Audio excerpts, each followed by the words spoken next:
Der Hops ist heute ohne die Lila unterwegs. Er tut auf dem Spielplatz auf seinem Lieblingsbaum ein bisschen herumklettern.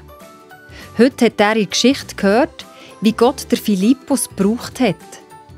Der Philippus hat dem Mann im Wagen von Gott erzählt, sodass der endlich daraus gekommen ist und von jetzt an sein Leben mit Gott weitergehen.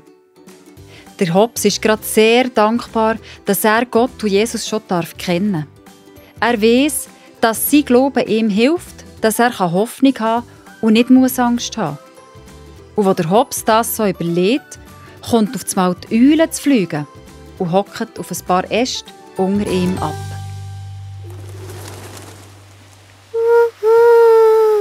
Hallo Hops, bist du auch wieder einmal da? Wollen wir ein bisschen zusammen spielen? Hoi, liebe Eule! Oh ja, sehr gern. Kommst du zu mir rauf klettern? Ich tue lieber fliegen.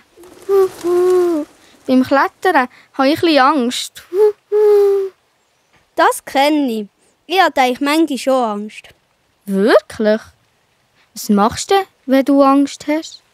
Dann sage ich so Lila oder sonst jemandem oder ich erzähle es Jesus.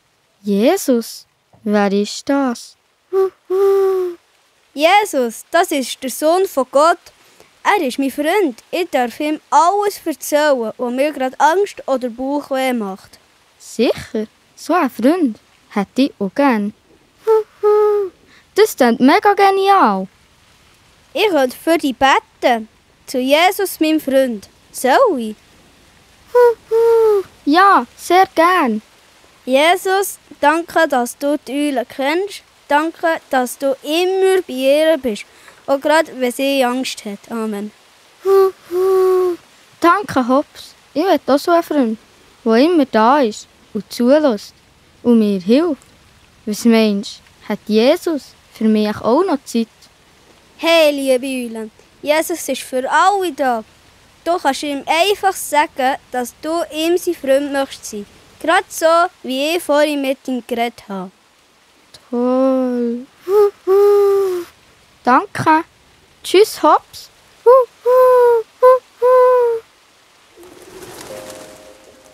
Voll Freude fliegt die Eule davon.